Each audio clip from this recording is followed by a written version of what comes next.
দেশের ইমেজকে নষ্ট করতে যারা প্রকাশ্যে রাজপথে কটূক্তি করে তারা আর যাই হোক বাংলাদেশকে ভালোবাসে না বলে মন্তব্য করেছেন বিএনপির স্থায়ী কমিটির সদস্য ডক্টর আব্দুল মঈন খান।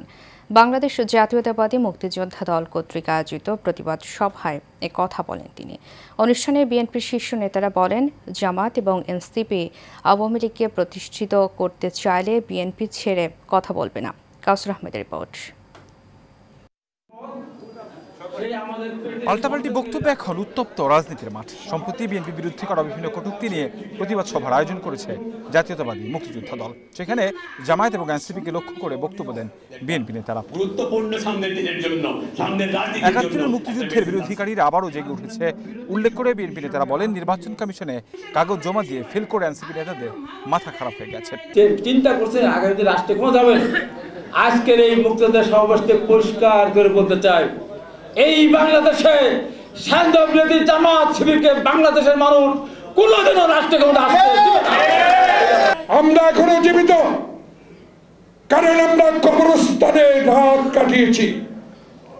আমরা অর্ধেক পানি হাঁটু পানিতে দাঁড়িয়ে পুলিশের ভয়ে রাত কাটিয়েছি।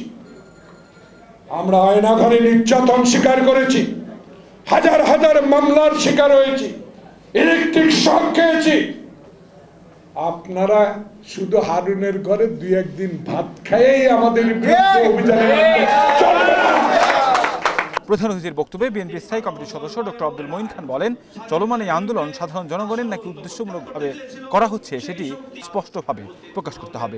উদ্দেশ্যমূলকভাবে বাংলাদেশের যে ইমেজ, সেই ইমেজকে ধ্বংস করার জন্য যে কর্মকাণ্ড আমরা বিগত কয়েকদিনে দেখেছি, এটা কেন হচ্ছে তার বিশ্লেষণ করতে হবে। এর জন্য কারা দায়ী তাদের চিহ্নিত করতে হবে।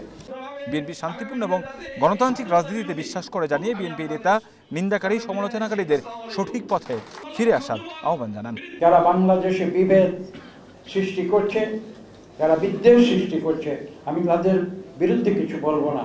আমি তাদের প্রতি আবেদন করব যে আপনারা বাংলাদেশকে ভালোবাসতে শিখুন। কাউসার আহমেদ, এশিয়ান টেলিভিশন, ঢাকা।